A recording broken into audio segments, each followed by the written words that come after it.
You won't see him in the Final Four this year, but Hill College's redshirt freshman power forward Ibrahim Saleh is already living out his dream.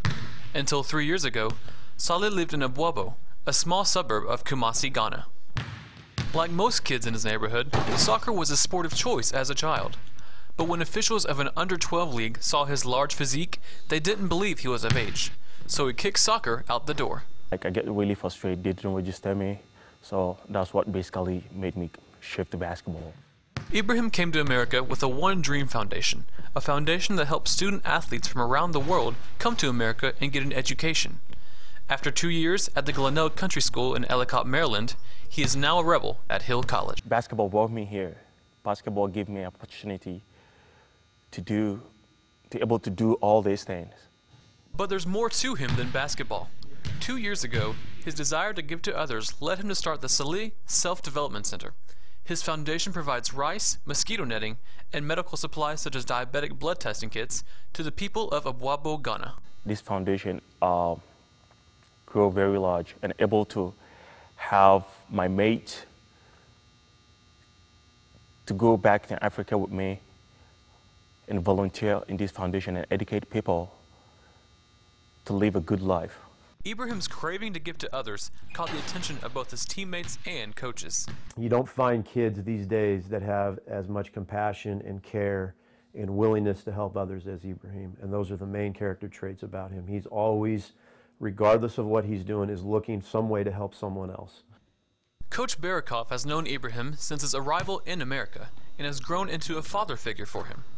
Barikoff says one thing that drew him in was his smile. And I'm thinking, how in the world is this kid so muscular and has such a big smile, and that smile hasn't stopped for 3 years. In Hillsboro, Justin White, News 10.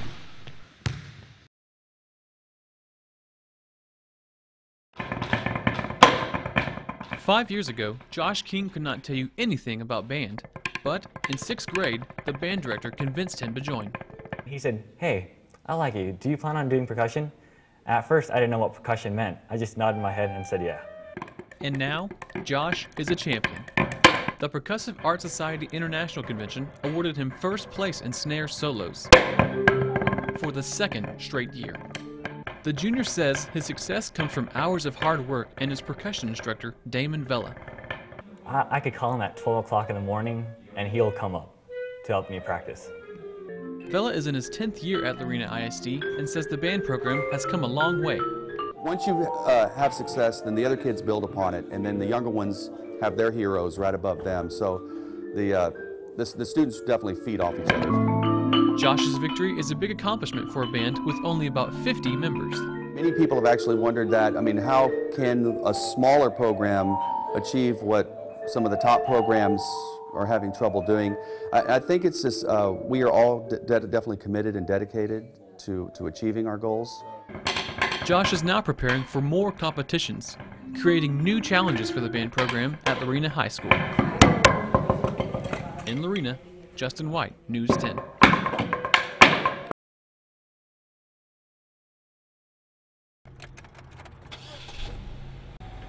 Mix 92.9, the Christmas station.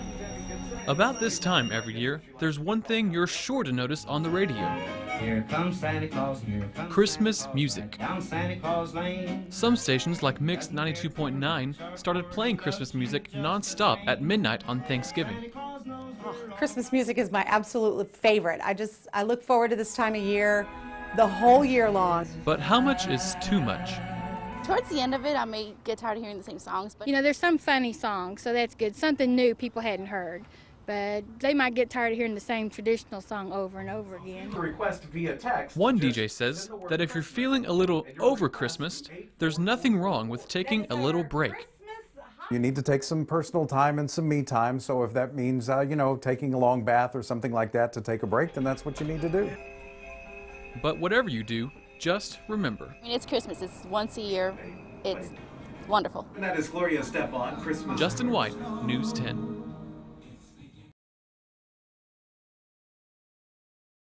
What once was a historical landmark in Gatesville is now a charred shell of what it used to be. The First Christian Church on Leon Street caught fire early this morning, shocking Gatesville residents. The fire department does not yet know what caused the fire, But what the people of Gatesville do know is that this old church will certainly be missed. It's a tremendous loss for us right now because now, you know, it's gone. It is gone, and I will not be able to save it. Originally built in 1892, the first Christian church held a congregation every Sunday until 1972. Since then, it housed a men's Sunday school class. I don't know what we'll do. We'll find a place somewhere, I guess. Earl Powell says he is the last surviving member of the First Christian Church's congregation. He says the church will always hold a special place in his heart. Of course, I'm sad. I just hate to see it because it was a part of my life. The church has been a part of the Coryell Museum and Historical Center since 1990. Right now, it doesn't know what to do yet with what's left of the church. It will only be a memory of this community for now. In Gatesville, Justin White, News 10. After 107 days and 205 million gallons of oil, the blown out oil well in the Gulf has now been permanently plugged. Heavy mud was used to stop the flow of oil. The well will be further sealed off using concrete. Nearly 75% of the spilled crude had been dispersed, captured, or had evaporated. The search for a missing man on Lake Grapevine is over. The 27-year-old's body was recovered by divers a day after he went missing. He and 4 friends were boating last night when they had trouble on the water. The man jumped off the boat and didn't come back up. Tragedy also along the Red River. A half-dozen teens from 2 families drowned. It happened near Shreveport. The children were playing in shallow water when 15-year-old DeKendricks Warner slipped off a ledge and fell into deeper water. 6 of his siblings and cousins tried to save him even though none could swim. They all drowned. A bystander saved DeKendricks. Breaking news about prison escapees. Federal authorities say 2 men who escaped from a private Arizona prison and a woman thought to have helped them are believed to be in the area around Yellowstone National Park. The U.S. Marshals Service says it has information that the trio may be hiding in portions of the park that span Montana and Wyoming. A woman in Georgia used her brains and her toes to get help. An armed robber got away with a lot of Amy Wyndham's belongings and then left her tied up tight, but she found a way out. In the Mountain West Conference, TCU is the easternmost team. Starting in 2012, the Horned Frogs will be the westernmost team in their new conference. Chris Blake has more. 2 volleyball players are all Mountain West. Seniors Christy Hudson and Irene Hester are both first-team performers. It's the 3rd straight season Hudson has been named an all-conference performer, making her the 2nd player in school history with that honor. It was Hester's first time being named all-conference. The Frogs have had 9 all-conference selections since joining the Mountain West in 2005. For the 3rd-ranked Horned Frogs, going undefeated in the regular season 2 years in a row has provided its share of memorable moments on the field.